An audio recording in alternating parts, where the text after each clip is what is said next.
Hey everyone, and welcome back to another video. And in this video, I'm going to show you how to change your password on ClickUp. Now, this video is going to be particularly useful for individuals. Let's say that you want to go ahead and change your password on ClickUp.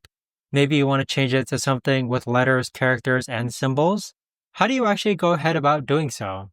Now, this video is going to be short, sweet, and simple, guys. There's not going to be a lot of steps involved. Now, in order to do this, what you're first going to do is log on to ClickUp. Then in the upper right hand corner, you're going to click on your profile icon. And then from here, you're going to go ahead and click on settings. Once you click on settings, you're going to see this option here where it says password.